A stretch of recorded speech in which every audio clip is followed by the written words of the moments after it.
Desde que el hombre hace vino, una de sus obsesiones era envasarlo bien, almacenarlo bien. Ha habido muchos cambios hasta llegar a los tapones actuales. Vamos a ver qué nos ofrece ahora mismo el mercado del cierre.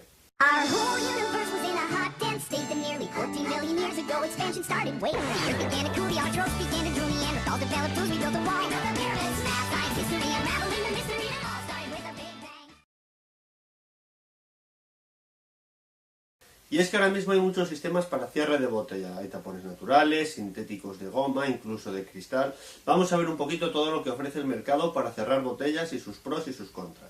Empezamos con el tapón de corcho natural. Lo que se hace es extraer la corteza a un alcornoque, se hace primero planchas y se manufactura para obtener las diferentes calidades dentro de todo lo que engloba el tapón de corcho natural. El típico tapón de corcho aglomerado, es decir, de serrín de corcho se añade una pequeña cantidad de una cola alimentaria para meterlo en un molde y hacer estos tapones. Es el más básico. Luego pasamos a lo que se denomina los colmatados. Consiste en un tapón de corcho natural, que normalmente es una pieza de alcornoque un poco fea, demasiado porosa, y lo que se hace es añadir polvo de corcho, tapando los agujeros, ahí se nota un poquito, que eso es una imperfección que han tapado con un poco de polvo de corcho y le dan como una especie, digamos, de brillo para que no se noten las imperfecciones. Y luego están los tapones de corcho naturales, que les hay de diferentes calidades y las calidades en el fondo son relativas, es decir, no es lo mismo un primera de una corchera que de otra, eso lo determina la corchera realmente, no hay unos estándares para todas.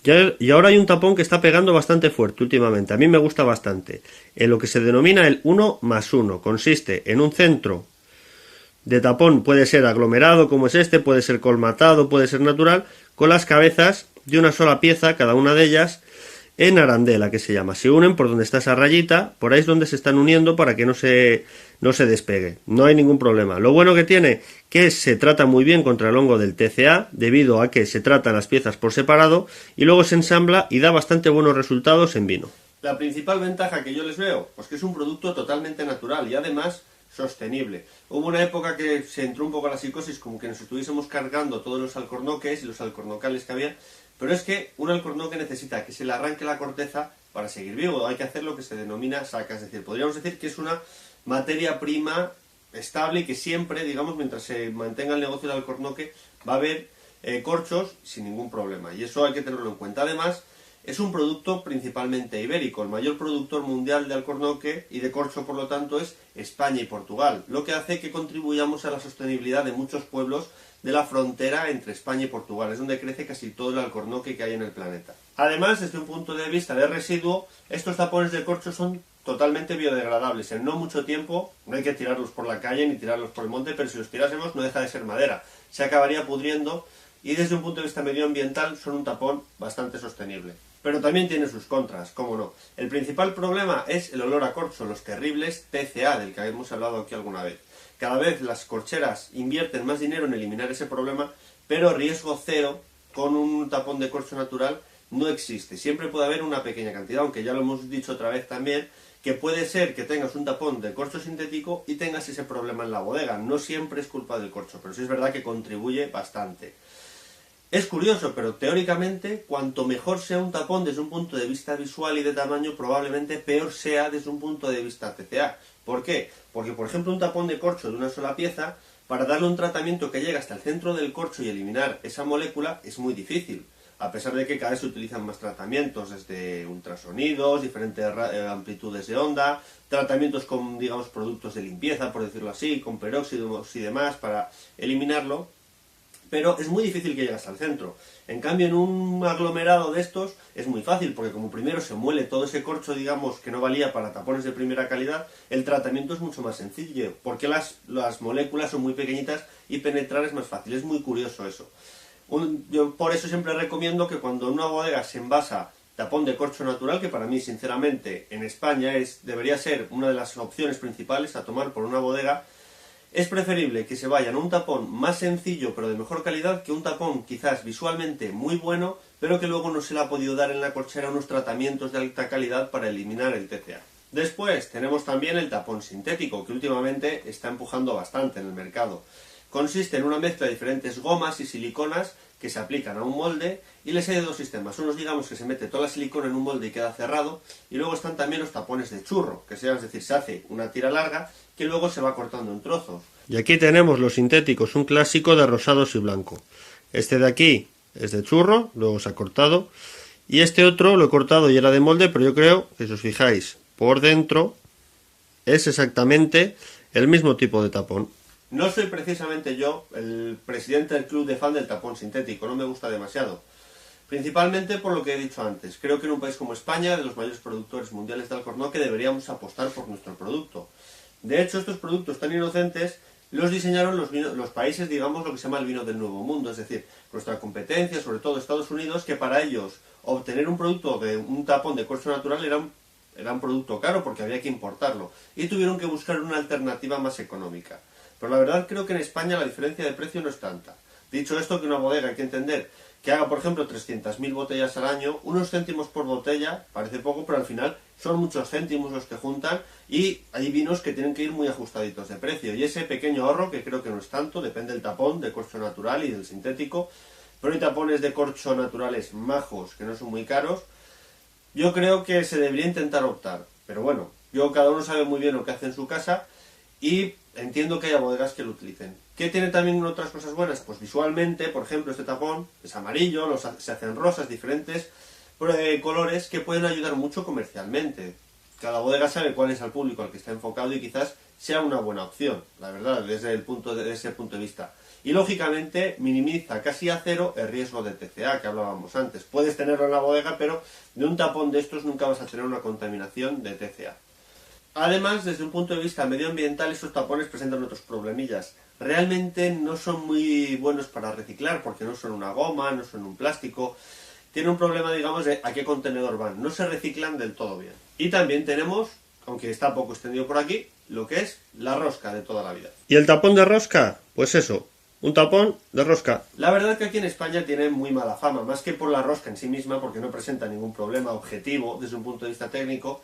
Sí que tiene, digamos, una mala imagen. Lo hemos atribuido siempre se han basado con rosca en España, pero vinos muy humildes. Entonces, a veces nos lleva a la asociación de que este tipo de cierre es para un mal vino, pero no tiene por qué. Tiene una problemática también un poco de imagen desde que no cumple la liturgia del vino, que hay gente que se espera, pero eso todo ocurre en nuestro cerebro. Es decir, incluso con un tapón sintético, con un tapón natural, pero que sean, digamos, formato tapón, cortamos una cápsula, metemos el sacacorchos, tiramos. Tenemos la sensación de estar abriendo una botella de vino. Incluso para mí lo he de admitir, cuando coges una botella de tapón de rosca, por ejemplo aquí no es habitual, pero en los vinos del Nuevo Mundo, por lo que decíamos antes de que es muy difícil de obtener corcho, es caro, lo utilizan mucho y en vinos, vamos a decir por ejemplo gamas elevadas de 10-12 euros, se envasan todavía con rosca, esa sensación de abrir así y hacer es desconcertante, por decirlo así, pero objetivamente no es malo. Si nos quitamos el complejo de la cabeza, es decir, esa sensación de que va a ser malo por tener rosca, pues no presenta demasiados problemas. Es realmente económico, esto es barato, suele ser caras las máquinas para ponerlo, porque las bodegas no solemos tener y muchas veces se alquilan incluso. Pero luego, digamos, el cierre es realmente barato. Es reciclable porque es aluminio, tiene muchas ventajas desde un punto de vista técnico. Dicho esto, yo como bodega pienso en España que elaborar un vino con tapón de rosca de estos, ahora mismo es como pegarse un tiro en el pie desde un punto de vista del comercio del vino. También a veces en contra de los tapones sintéticos o los tapones de rosca, ponen en contra el factor oxigenación, es decir, se dice que el vino encerrado en botella con tapón de corcho natural le entra algo de oxígeno y hace que el vino evolucione mejor que con estos cierres. Yo sinceramente lo pongo en duda, ese factor. Primero, desde una cosa que seamos serios, en este país no se elabora tanto vino de guarda larga, o sea, no se hace tanto reserva ni gran reserva, como para utilizarse ese sistema simplemente por el hecho de que el vino respire. Y segundo, pues es que en cierto modo dudo si el vino respira, sinceramente, lo digo como elaborador. Seguramente hay estudios muy sesudos que me reventarían en la cara y explicarían que el vino sí que respira con un tapón de corcho natural. Pero yo me hago siempre dos preguntas. Si el vino respira con un tapón de corcho natural, primero, ¿por qué todo el vino va envasado al vacío? Porque el vino lo envasamos todo al vacío, es decir, el intercambio interior-exterior me genera dudas. Y segundo, ¿por qué los espumosos, que tienen presión, tienen carbónico, tienen un gas, se envasan con tapón de corcho natural? Se iría muy pronto la burbuja y aguanta bastante.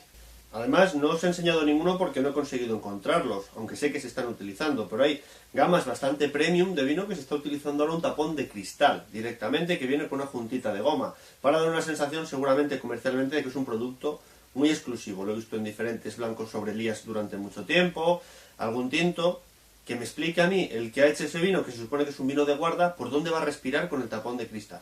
Y por último, que no es un cierre para botella, como todos los que hemos visto, está el bagging box. ¿Qué es esto de aquí? La verdad que en el fondo no se partieron la cabeza con el nombre. ¿Qué quiere decir bagging box? Bolsa en caja. ¿Qué es cómo funciona esto?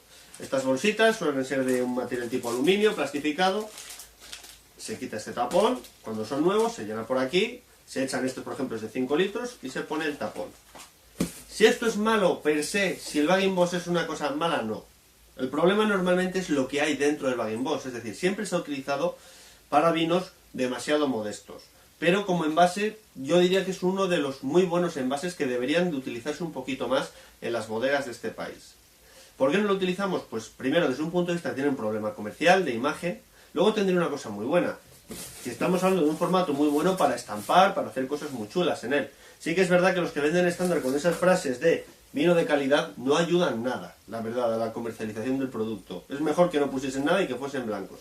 Pero yo creo que es una cosa que se decoraría bastante bien si tienes un diseñador chulo que se dedica a hacerte el packaging. Pero se asocia a un producto de baja calidad, cuando no debería ser así.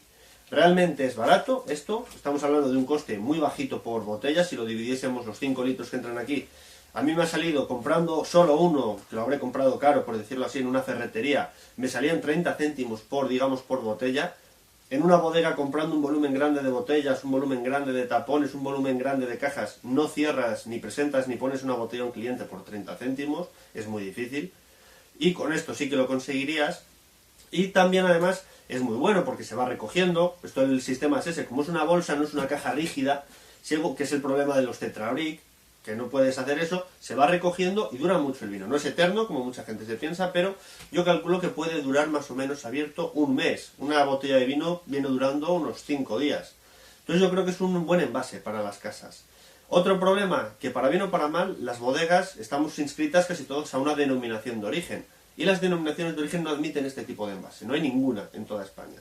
Y hombre, no digo que esto se vaya a utilizar ahora de repente para grandes reservas, por decirlo así.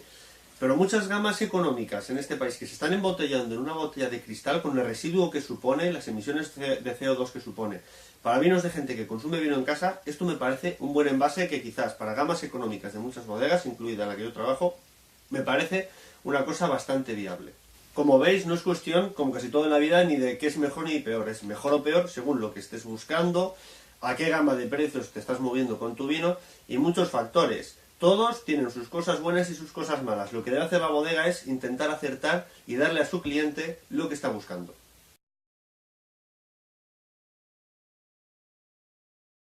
Va, todo... No.